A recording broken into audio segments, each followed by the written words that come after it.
The second great opposition we are seeing here is between a Venus, who is still in Cancer. She is running in front of the Sun, and she also is opposed by Pluto, who is in the end of Capricorn and is totally transforming as he is marching through Capricorn. He started in 2008, just when Obama got elected. That was his entrance in Capricorn, and then we have experienced a lot of austerity and a lot of drama here around the last, hardest, coldest, most austere Earth sign.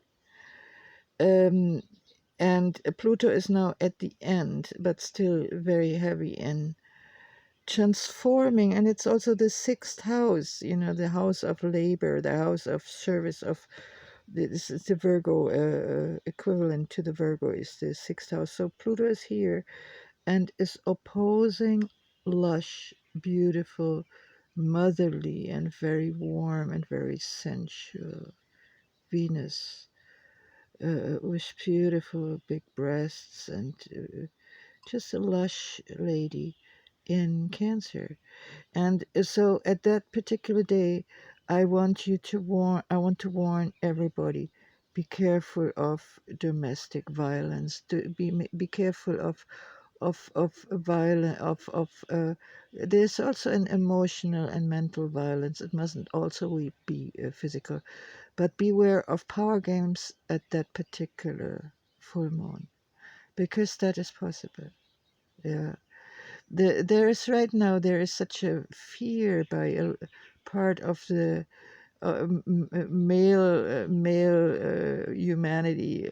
Part of the male humanity is very, very afraid of women on the rise, and they are afraid to be retributed. They are afraid that they've had the privilege of doing what they wanted, and punishing everybody else for not doing what they wanted, and now they're a part of the male humanity is now very afraid of women being too lush, too free, too happy. So beware of that, because full moon is always a time of passion. Yeah, every time. The police knows that. Yeah, and people getting drunk and stuff. So just beware of that. I want to also make again put emphasis on this. It's not so. It's not so prominent. Yeah, the line is a little bit thin. That means the aspect is not very strong. Yeah, here these two squares to Chiron, the wounded healer, to say yes, there still has to be healing. So again, a similar theme happens between Pluto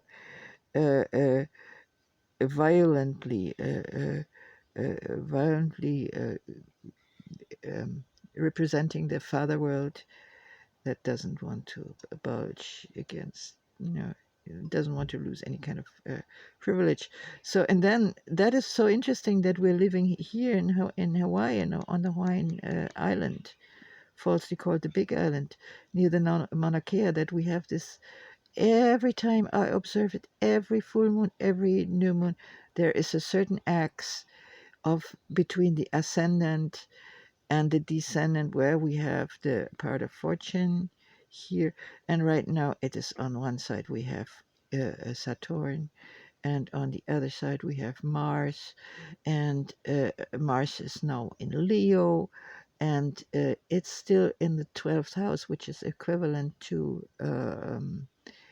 Pisces, and it is also it is the domain where we work off karma, and there's also Venus here, so we have this angle here, and so Mars and Saturn, opposite Saturn, is at the edge of the seventh house at the descendant. This is where our partnership is. And so what is happening here is that all kind of partnerships are seriously, seriously under investigation. And to make sure it's partnerships and it's not power games. So there's a lot of frustration happening here. And things can explode. It is very possible that at this full moon something is exploding. It could be a volcano, but it could also be some kind of bomb someplace. Yeah, I would rather say no. It's something. It's something in the earth. There could be a big earthquake or something like that, because we have here Uranus in Taurus, and Uranus is at the so-called midheaven.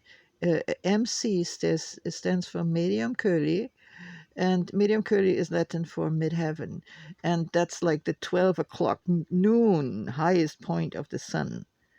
And this is in Taurus, and Taurus is the first earth sign. And eh, that says Earth, Earth wants to be happy, Earth wants to be lush, Earth wants to thrive, Earth wants to nurture us all, Earth wants to be beautiful, and Earth will not tolerate too much more damage because it's not healthy, and Earth just doesn't want it. So expect some kind of action reaction. Here you see it's almost like a pyramid. Here you have two 90-degree angles, and you have a 180-degree angles, and it's between. Mars Mars want to show off, just like our new rooster, and make a lot of noise here, and uh, and then Saturn says, no, no, no, no, you young bird, stop making this noise, and or else you go into the soup, and here Uranus says, whatever fast actions anybody wants to take here, be careful, you have. You're playing with dynamite here. So this is what's you see. You always have to know how the passions are rising, just like tides in the ocean. The passion is rising at full moon. So let us look. What else do we have here? We still have the karmic aim is still in Gemini, which I always call that's the journalist. This is the first Earth sign, and it's about fast communication. It's about facts. It's not so much about like what's the opposite here in Sagittarius, where right now nothing happens. There is the philosophy, but here it's about the facts, and so here is the karmic aim, whatever of world history right now, that counts for everybody.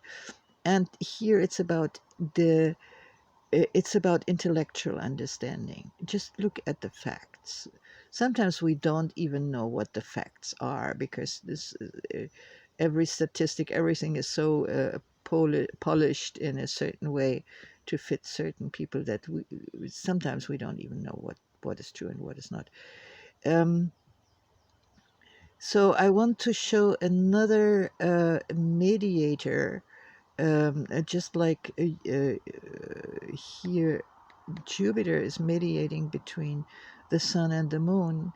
Here is Chiron, the Wonder Chiller, is mediating between Mars.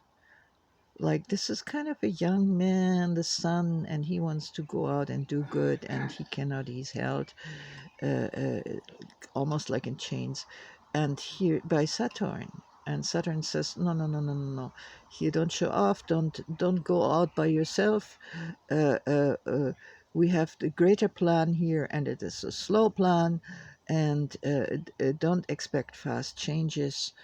And you have to be patient and just stay put.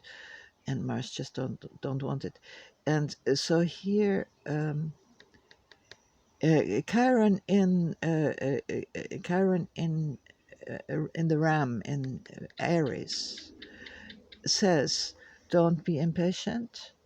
if you have a broken arm, you have to put that arm into a cast and you must not move it. So please, dear Mars, I know you want to do good, but stay put, be careful, don't make waves right now. It's not the time yet. The time will come for you, don't you worry, but right now it's not. So let's see where we have Mercury also has his say, because Mercury is still in uh, in Gemini, so there he'll be understood better. And there's a slight chance of, don't betray anyone here. Here, so here is uh, where is, yeah, here. You see this here? There is a thin line, not quite correct, a 90-degree angle between Neptune and Pisces, the oceanic, his oceanic home, and Mercury. And Mercury, don't mix up the facts. Don't do that. So, but it's not so dangerous. But beware, don't do it. It's not going to be becoming. Mercury is backed up nicely by Saturn. Saturn says, just talk the truth and you'll be understood.